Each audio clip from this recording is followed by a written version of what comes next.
What inspired me to take up martial arts? Self-defense or movies? I'd have to say it was a combination of both. I was pushed around a lot as a kid. I was smaller in my class. I was the smallest kid in my class. So my father took me to the local boxing club. I studied boxing and some karate. So they were the big influences, just purely for self-defense. And then there was Jackie Chan movies, the greatest influence of all. Drunken Master, Snake in the Eagle's Shadow and Fearless Hyena were the three films for me that really took a big right turn when it came to a different direction, a new direction of the type of film that were being released at the time. And you can see Jacky is just leaps and bounds ahead of any other performer, comedic performer or kung fu performer of that generation at that time. For me, he really stood out, and yeah, that's what really brought him to prominence. Drunken Master is the classic. Fearless Hyena is my favorite. I guess for pure fighting, it would probably have been Muhammad Ali, because I started with boxing and things like that, and he was always a big influence for me. Movies, of course, it was Jackie Chan. Bruce Lee, Jackie Chan. For me, it was Jacky.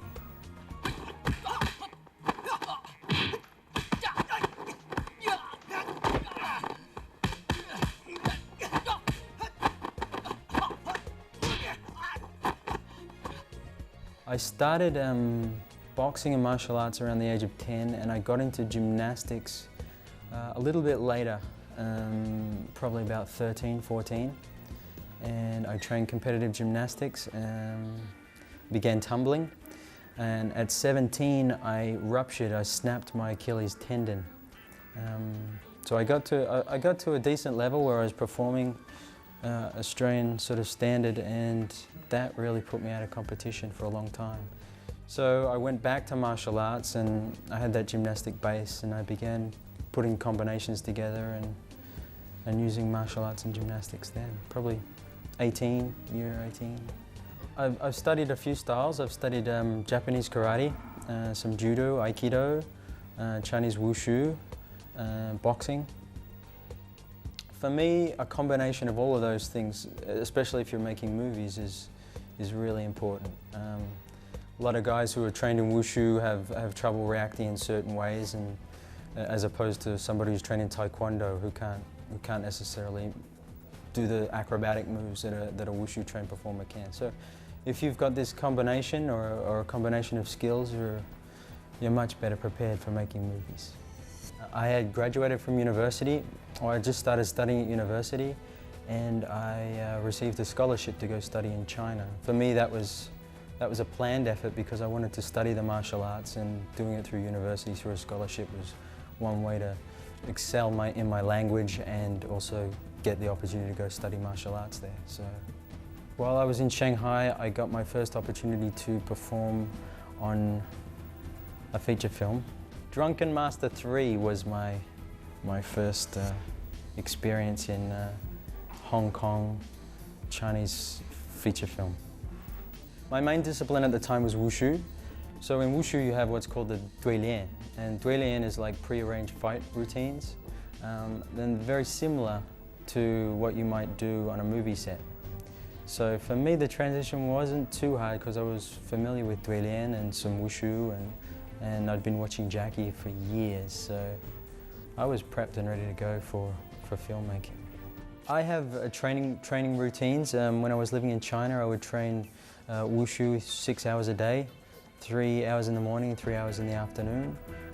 When I'm not working projects, I try to find places and study with martial artists and acrobatic performers all around the world. So my training varies according to what I want to learn. Soon, for example, I'll travel to Beijing to study at the National Circus Institute. I'll be studying acrobatic pole routines. Before that, I was in San Jose studying some acrobatic kicking techniques for some guys down in San Jose known as loop kicks. So yeah, it varies.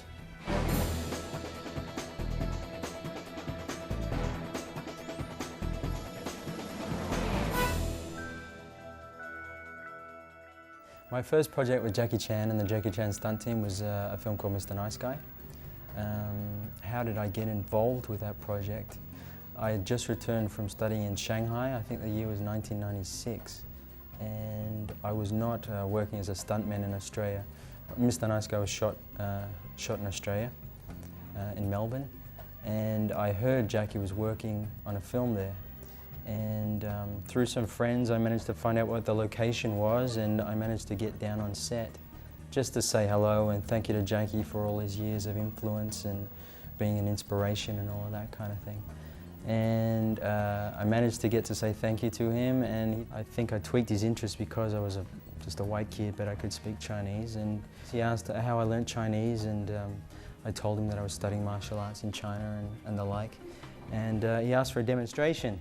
So I put together a routine and showed him and some acrobatic moves and things like that. And he asked some of the Jackie Chan stunt team to step in and show me some action to see if I could imitate that. And I did, and it seemed successful, and the next thing I knew he'd asked me if I'd like to come back and work for him the next day. The experience of Mr. Nice Guy was probably an extreme turning point in my whole life. You know, Jacky was the biggest influence growing up in my martial arts and in my whole life experience. Jacky was always involved because he was a hero to me. So getting the chance to meet with him and work with him was just an incredible experience, a dream come true. So at the end of Mr. Nice Guy, I expressed my gratitude for the opportunity, and he said, "You did a good job, and I will call you again." So I didn't know what to think of that, and I thought that's great, and life went on. I had chances to join with Cirque du Soleil and train with Cirque du Soleil at the time, and I was planning to go back to China to study more wushu and perhaps participate in international competition. And that next year, Jacky called again and offered me a role in the Jackie Chan